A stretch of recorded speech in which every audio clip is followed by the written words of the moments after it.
So welcome back. तो देखिए, ये वाली वीडियो में हम बात करेंगे जेके बोर्ड क्लास 12 के रिगार्डिंग लास्ट फाइनल 30 डेज की रिगार्डिंग हम बात करेंगे। आपकी स्ट्रेटजी हर एक सब्जेक्ट की मैं यहाँ पे बात करूँगा, चाहे आपका बायो है या फिर आपका मैथ्स है। एंड दो कैटेगरी के बच्चे होंगे अभी हमारे पास। एक तो वो जिनने पूरा सिलेबस कंप्लीट किया होगा, पूरा मतलब एट लीस्ट 70% के अबो कंप्लीट किया होगा। एंड दूसरे वो जो अभी मतलब 50% के बिलो ही हैं या फिर अभी शुरुआत कर रहे हैं। सो दोनों के लिए हमारी स्ट्रेटजी रहेगी, टाइम टेबल रहेगा। एंड ये आप नेक्स्ट 30 डेज अगर ये आप फॉलो करोगे, आई गारंटी यू आपको 100 आउट ऑफ 100 या फिर 70 आउट ऑफ 70 लाने से कोई नहीं रोकेगा। नाउ सभी सब्जेक्ट्स की यहाँ पे हम बात करेंगे। एंड देखिए, और आपको साथ में क्या करना है, what you have to do additionally, last 10 years के आपको क्या लगाने हैं PYQ साथ में आपको चेक करने हैं, जैसे मैंने फिजिक्स में आपको कराया है। फिर बोर्ड के लास्ट 10 ईयर्स के MCQs आपको देखने हैं। देन नीट के, JK CET, कॉस्ट, JK बोपी, इनके आपको क्या देखने हैं, वन लाइनर मतलब सीधे, मतलब ऐसा नहीं कि आप नीट के न्यूमेरिकल करने बैठोगे या फिर नीट के बड़े बड़े स्टेटमेंट बेस्ड क्वेश्चन करने बैठोगे। आपको वन लाइनर यानी कि जिसमें सीधे आपने स्टेटमेंट पढ़ी, नीचे आपके पास 4 ऑप्शन है, आपका आंसर आएगा स्टेटमेंट पढ़ के। वन लाइनर ऑब्जेक्टिव्स आपको लगाने हैं। जैसे मैंने, अगर आप फिजिक्स देखोगे, मैंने फिजिक्स के या फिर चाहे 11th हो या फिर 12th हो, दोनों के नीट के क्वेश्चन कराए हैं जो कि बोर्ड में ऑब्जेक्टिव्स पूछे जाते हैं। उसी टाइप को आपको वो मिल जाएंगे, प्ले लिस्ट में आप जाइए, उसी टाइप के ऑब्जेक्टिव्स आपको लगाने हैं। या फिर जितना मैंने फिजिक्स में पढ़ाया है, बीट 11th या फिर 12th, that is more than enough जो यूट्यूब पे हमारा है। केमिस्ट्री मैंने बैच में पढ़ाया था, उसमें आपको 12th की ही अगर मैं बात करूँ स्पेशली, वो आपको यूट्यूब पे नहीं मिल जाएगा। देन न्यूमेरिकल्स, अगर आप फिजिक्स में फुली स्कोर करना चाहते हो, you can also do prepare आपके न्यूमेरिकल्स वगैरह, क्योंकि 8 to 10 मार्क्स आपके न्यूमेरिकल्स, 8 to 12 मार्क्स आपके न्यूमेरिकल्स भी बनते हैं। अच्छा, अब क्योंकि आपके पेपर में रिलैक्सेशन भी होने जा रही है, सो जिनको लग रहा है कि नहीं मैं न्यूमेरिकल्स नहीं प्रिपेयर कर पाऊंगा, आप स्किप कर सकते हो अभी के टाइम। नाउ देखिए बात करेंगे हम यहाँ पे एक एक सब्जेक्ट की अच्छे से, आप एंड तक देखिए, आपको फ़ायदा मिलेगा डेफिनेटली।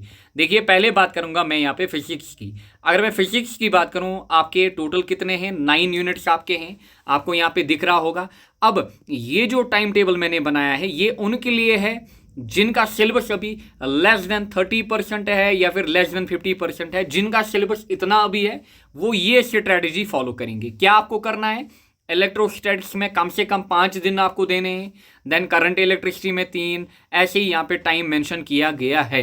अब ये तो उनके लिए जिन्होंने ऑलरेडी मतलब जिन्होंने अभी जो आप ये मानिए जो कि बिलो 50% सिलेबस जिनका है, वो ये टाइम टेबल फॉलो करेंगे। मतलब अगर आपने फॉर एग्जाम्पल कोई यूनिट नहीं पढ़ा है बोर्ड के अकॉर्डिंग, लेट मैं कहूँगा ऑप्टिक्स, अब बोर्ड के लिए कितना ऑप्टिमम टाइम देना है आपको ऑप्टिक्स को खत्म करने के लिए, कम से कम 5 दिन। डेली कितने, डेली 4 घंटे इसमें, यानी कि 5 into 4, आप इसको आवर्स में भी ब्रेक कर सकते हो। जो भी टाइम यहाँ पे मैंने मेंशन, डेज मैंने मेंशन किए हैं, दीज आर डेज, आप यहाँ पे मल्टीप्लाई बाई 4, यानी कि पर डे आपको कम से कम 4 घंटे लगाने हैं। फॉर एग्जाम्पल अगर आपको ऑप्टिक्स पढ़ना है, आपको ऑप्टिक्स को कम से कम 5 दिन में डेली 4 घंटे, यानी कि दैट इज 20 आवर्स में ख़त्म करना है, अगर आप पहली बार बोर्ड के लिए पढ़ रहे हो। ड्यूअल नेचर 3 दिन में, ऐसे ही बाकी जो भी टॉपिक हैं आपके यहाँ पे टाइम मेंशन किया गया है। आई होप आपको ये समझ आएगा कि किस में आपको कितना टाइम देना है, ये आप खुद यहाँ से आप देखोगे। सो मिनिमम इतना आपको देना है, यानी कि मिनिमम इतना टाइम आपका जाएगा प्रिपेयर करने में। अब वो बच्चे जिन्होंने कम से कम कितना 50% सिलेबस तो कंप्लीट किया है, आपने लेट 50 किया है, आपने 60, 70, 80 या फिर आपने पूरा किया है, वो सिंपली क्या फॉलो करेंगे, दे विल फॉलो 60-40 रूल। अब ये क्या है, देखिए अगर आपका फॉर एग्जांपल 30% सिलेबस अभी पेंडिंग है, कितना सिलेबस आपका पेंडिंग है, 30% सिलेबस आपका पेंडिंग है, लेट आपके ये 3 यूनिट जो हैं वो पेंडिंग है। सो अगर आपके ये 3 यूनिट पेंडिंग है, ध्यान दीजिएगा अच्छे से। सो आप क्या करोगे, ये जो 3 यूनिट है ना, इनको आप कितना टाइम दोगे, 60% टाइम। इन 3 यूनिट को ख़त्म करने के लिए आप कितना टाइम दोगे, 60%। लेट आप दिन में 3 घंटे पढ़ते हो फिजिक्स, सो 2 घंटे आप क्या करोगे, 2 घंटे आप इनको दोगे जो आपका रिमेनिंग सिलेबस है, बट 40% यानी कि 1 घंटा कम से कम आप किसको दोगे, आप जो आपने पढ़ा है उसको दोगे आप रिवीजन के लिए, क्योंकि अगर आप पढ़ते गए नेक्स्ट 15-20 डेज जो आपने पीछे पढ़ा है वो अगर आपसे छूटा, बिलीव मी आप डिप्रेशन में आ जाओगे। सो आपको क्या करना है, अपना टाइम 60-40 में डिवाइड करना है। 60% वो टॉपिक जो आपने अभी नहीं पढ़े हैं आने वाले मतलब नेक्स्ट 20-30 डेज के लिए, 40% टाइम आपको देना है जो आपने ऑलरेडी पढ़ा है। आई होप आपको समझ में आया होगा। फिर फाइनल रिवीजन की अगर मैं बात करूं, मैं मानूंगा आपको 5 दिन मिलेंगे फिजिक्स में रिवीजन करने के लिए। अब आप इसको 3 पार्ट्स में तोड़ो। 2.5 दिन, दीज आर डेज, यहाँ पे 2.5 दिन, फिर 1.5 दिन, फिर 1 दिन। अब ये क्या है देखिए, ये आपको यहां से पिक करना है। अगर मैं फॉर एग्जांपल अभी आपकी जगह होता, मैं क्या करता, जो पहले 4 यूनिट हैं, फॉर एग्जांपल मेरा क्या है, 5 दिन के बाद मेरा पेपर है फिजिक्स का, 5 दिन के बाद क्या है मेरा पेपर। अब मेरे पास 5 दिन बचे हैं, कितने बचे हैं, 5 दिन। सो मैं क्या करूंगा, इसको 3 पार्ट्स में तोड़ूंगा। कैसे तोड़ूंगा, पहले 2.5 दिन में क्या करूंगा, पहले 2.5 दिन में केवल और केवल ये जो 4 यूनिट हैं इनकी मैं प्रैक्टिस करूंगा अकॉर्डिंग टू बोर्ड में कैसे पेपर आता है उसी के अकॉर्डिंग। क्लियर। अब इसके बाद मैं क्या करूंगा, 1.5 दिन मैं प्रैक्टिस करूंगा किन की, EMW यानी कि इलेक्ट्रोमैग्नेटिक वेव्स एंड ऑप्टिक्स की। हो गए कितने, 4 दिन, 2.5 और 1.5। 1 दिन मैं रखूंगा किसके लिए, एटम्स एंड न्यूक्लियर, साथ में आपका ड्यूअल नेचर एंड यहाँ पे इलेक्ट्रॉनिक डिवाइस, यानी कि 3 पार्ट्स में मैंने इसको ब्रेक किया। ये वाला पार्ट, फिर ये वाला पार्ट, फिर ये वाला पार्ट। क्योंकि देखिए अगर मैं फिजिक्स की बात करूं, ऑप्टिक्स आपको लास्ट पे हेडेक नहीं देगा। अगर आपने ऑप्टिक्स एक बार पढ़ा, आपने प्रैक्टिस 1-2 बार की, ये आपको हेडेक नहीं देगा। हेडेक आपको ये 4 दे सकते हैं, इसीलिए आपको क्या करना है, इन 4 को ज़्यादा से ज़्यादा यूटिलाइज करना है। ये जो यूनिट हैं ये भी आपको हेडेक नहीं देंगे, ये आपका जो कॉन्फिडेंस है या फिर आपके जो मार्क्स हैं वो बूस्टअप करेंगे। इसके लिए आप मेरी 9 डेज सीरीज फॉलो कर सकते हो, वो हो गया। या फिर अगर आपको फर्दर किसी यूनिट में डाउट है, आप मेरी प्ले लिस्ट को फॉलो कर सकते हो। आपके सीनियर्स ने 100 आउट ऑफ 100 वहाँ से स्कोर किया है। देन कमिंग टू केमिस्ट्री में यहाँ पे अगेन देखिए टाइम मेंशन किया गया है। अगर आपने लेस देन 40%, 30% अभी आपका सिलेबस हुआ है, आपको इतना टाइम, आइडियली इतना टाइम आपको हर एक यूनिट को देना है। सॉल्यूशंस को कम से कम 4 दिन, अगर आप पहली बार पढ़ रहे हो अभी बोर्ड के लिए। इलेक्ट्रोकेमिस्ट्री 3, यहाँ पे आपको टाइम मेंशन किया गया है। देन अगर मैं ऑर्गेनिक की बात करूं, ऑर्गेनिक को मैं एज ए होल पढ़ूंगा। फॉर एग्जांपल मैंने अभी कुछ नहीं पढ़ा है ऑर्गेनिक, नाउ मुझे टारगेट करना है नेक्स्ट 15 डेज में, मुझे ऑर्गेनिक को क्या करना है, फिनिश अप करना है नेक्स्ट 15 डेज में। अगर मैंने अभी ऑर्गेनिक नहीं पढ़ी है, मैंने इतना पढ़ा है, तो कम से कम 15 दिन तो आपको देने हैं in order to finish your organic. अब जिन्होंने ऑलरेडी 60%, 70%, 80, 90% सिलेबस कंप्लीट किया है, अगर आपका कुछ रिमेनिंग है, अगेन वही 60-40 रूल, 60% टाइम जो आपका अभी पेंडिंग है, आपको ये 3 यूनिट जो हैं अभी आपने नहीं पढ़े हैं, सो 60% टाइम आप इसको दोगे। यानी कि फॉर एग्जांपल आप 5 घंटे क्या करते हो, आप 5 घंटे केमिस्ट्री को पढ़ रहे हो। आप कितने घंटे पढ़ रहे हो, 5 घंटे। 5 घंटों में से आप क्या करोगे, 3 आवर जो हैं, 3 आवर आप लगाओगे किसके ऊपर, ये जो आपका पेंडिंग सिलेबस है, साथ ही में 2 आवर आप रखोगे किन के लिए, जो आपने ऑलरेडी पढ़ा है। आई होप आपको समझ में आया होगा। बस इसी टाइप से आपको क्या करना है, इसी टाइप से आपको अपनी जो स्ट्रैटेजी है वो फॉलो करनी है। फिर लास्ट पे जब मैं फाइनल आऊंगा, फॉर एग्जांपल 5 दिन के बाद मेरा पेपर है, अब 5 दिन के बाद अब मेरा केमिस्ट्री का पेपर है। अब जब 5 दिन के बाद मेरा पेपर है, अगेन मैं इसको 3 पार्ट्स में डिवाइड करूंगा, 2-1-2। अब 2-1-2 क्या है, पहले 2 दिन में इन 3 यूनिट्स की क्या करूंगा, प्रैक्टिस करूंगा, लिखाई में अच्छे से, राइटिंग में प्रैक्टिस करूंगा। फिर नेक्स्ट 1 दिन में coordination compounds and D block को पढ़ूंगा। फिर लास्ट के 2 दिन में रखूंगा किसके लिए, ऑर्गेनिक के।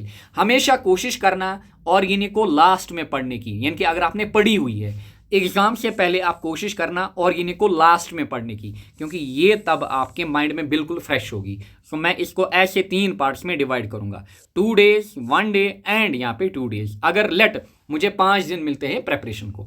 आई होप आपको समझ में आ रहा होगा। Coming to biology, very easy part. अगर मैं बात करूं क्लास 12th में सबसे ईजीएस्ट सब्जेक्ट बायो है, जहाँ पे आप इजीली अच्छा स्कोर कर सकते हो कम टाइम में। यहाँ पे टाइम मेंशन किया गया है, अगर आपने अभी तक बोर्ड की तैयारी नहीं की है तो इतना टाइम आपको हर एक यूनिट में देना है, यहाँ पे आप देख रहे होंगे। फिर अगेन 60-40 रूल आपको फॉलो करना है। देन ये आपके 2 पार्ट्स में डिवाइड है, बॉटनी एंड जूलॉजी। डिपेंड करेगा आपका कौन सा फेवरेट है। जो आपका फेवरेट है उसमें आप 2 दिन दोगे, लेट आपको 5 दिन मिल रहे हैं गैप। सो जो आपका फेवरेट है, जो आपने अच्छे से पढ़ा है साल भर, उसको आप केवल 2 दिन दोगे। जो आपका वीक है, लेट आपका बॉटनी वीक है, लेट सो उसको आप लास्ट पे 3 दिन दोगे। समझ में आ रहा होगा। सो जो आपका वीक है उसको आप दोगे 2 दिन, जो आपका मतलब उसको आप 3 दिन दोगे, जो आपका स्ट्रॉन्ग है उसको आप 2 दिन दोगे। ये कब? ये लास्ट पे। ये अभी आपको इतना टाइम देना है हर एक यूनिट में, मिनिमम इतना टाइम तो आपका लगेगा बोर्ड के PYQs MCQ सब कुछ प्रैक्टिस करने में या फिर थ्योरी वगैरह पढ़ने में। कमिंग टू मैथमेटिक्स, देखिए मैथ की अगर मैं बात करूं, मैथ में सबसे ज़्यादा सिलेबस होता है आपके 12th में एज़ कम्पेयर टू अगर आप बायो एंड फिजिक्स दोनों को लाओगे, कंबाइन जोड़ोगे, उतना सिलेबस आपके मैथ्स में होता है। ये मैथ्स वालों को पता होगा।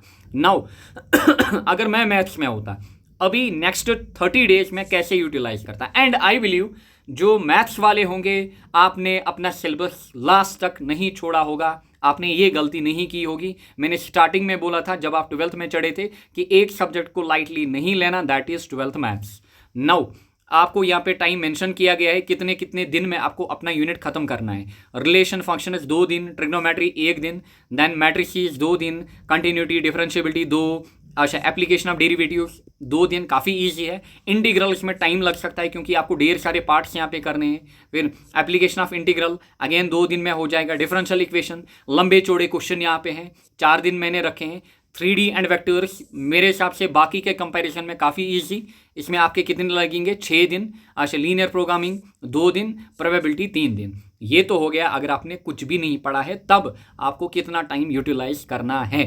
एंड जहाँ जहाँ मैंने 3 और 4 दिन रखे हैं उनको अच्छे से देखना है। एंड सिंपली आपको क्या करना है, आपको लास्ट के 10 ईयर्स के पेपर्स को अच्छे से एनालाइज करना है। वहाँ से जो भी इंपॉर्टेंट क्वेश्चन आपके निकलेंगे आप वही प्रैक्टिस करिए। लास्ट 30 डेज में आप ज़्यादा 80% उन्हीं क्वेश्चन को क्या दो, अपना टाइम दो। फिर यहाँ पे आपका 60-40 रूल नहीं लगेगा, यहाँ पे 50-50 रूल। 50-50 रूल मतलब आपने फॉर एग्जाम्पल लेट आपने यहाँ पे क्या किया है, मैं मानूंगा कि आपने ये 4 यूनिट नहीं पढ़े हैं अभी के टाइम, आज की डेट जब आप ये वीडियो देख रहे हो, आपने ये 4 यूनिट नहीं पढ़े हैं। लेट कोई भी 4, 5, 6 कुछ भी हो सकता है, आप खुद से फिर इसको क्या करोगे, फिक्स करोगे अपने लिए।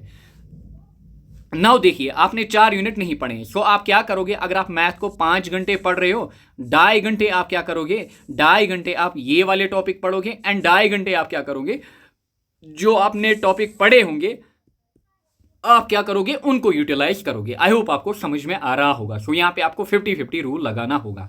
देन कमिंग टू आपका एडिशनल एंड आपका इंग्लिश, यहाँ पे देखिए एडिशनल इन्वायरमेंट हो गया, फिजिकल एजुकेशन हो गया, हमारी चैनल पे है। एंड अभी आपका डेट शीट भी आने वाला है, फिर मैं आपको डेट शीट के अकॉर्डिंग भी ये चीज़ें बताऊंगा कि मतलब डिपेंड करेगा आपके किस सब्जेक्ट में कितना गैप है। अगर फॉर एग्जांपल एडिशनल में आपको ज़्यादा टाइम दिया गया, लेट लास्ट ईयर जैसे इन्वायरमेंट में शायद 8 to 12 डेज रखे गए थे 11th में, सो अगर हाँ इतने डेज मिल रहे हैं तब आपको उसी में पढ़ना है। मैं बताऊंगा मतलब कितना पढ़ना है, उससे पहले वो डिपेंड करेगा आपकी डेट शीट के ऊपर, किस हिसाब से आपकी डेट शीट आएगी, किस हिसाब से आपको कितने डेज मिल रहे हैं किस सब्जेक्ट में। अभी के टाइम मैं बताऊं, सिंपली आपको डेली 1-1 घंटा लगाना है किसमें, आपके एडिशनल में। अगर आपका इन्वायरमेंट है फिजिकल एजुकेशन है, आपको हमारी चैनल पे जाना है और कुछ नहीं करना है, बस वो लेक्चर लगाने हैं। इन्वायरमेंट में 7 1 शॉट्स, फिजिकल एजुकेशन में शायद 8 की 10 1 शॉट्स, वो लगाइए, आपका 100 आउट ऑफ 100 हो जाएगा।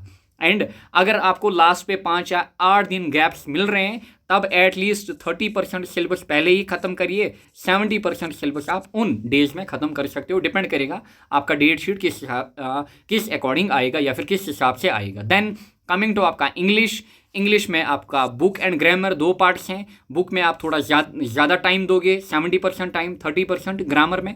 फिर डेली अभी से कितना पढ़ना है, 30 to 45 मिनट्स। अगर आप डेली अभी 30 मिनट्स पढ़ोगे, बिलीव मी आप पेपर में फुल करके आओगे। या फिर आप लास्ट के 5 दिन भी रख सकते हो, जिसका ग्रामर अच्छा होगा वो लास्ट के 5 दिन भी रख सकता है अपने इंग्लिश के लिए।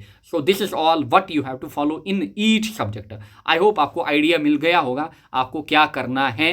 एंड मैंने 2 चीज़ें बताई हैं जिन पे मैंने ज़्यादा इंपॉर्टेंस दी है, that is 60-40 rule.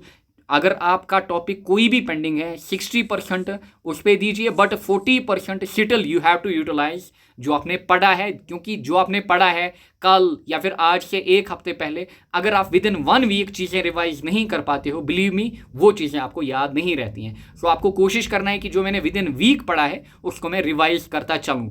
10 days 15 days इतना आपको नहीं छोड़ना है। समझ में आया होगा। एंड बाकी जब भी आपका डेट शीट आएगा फिर मैं उसके अकॉर्डिंग भी आपको बताऊंगा कि किन डेज में आपको क्या करना है। Thank you all, best of luck.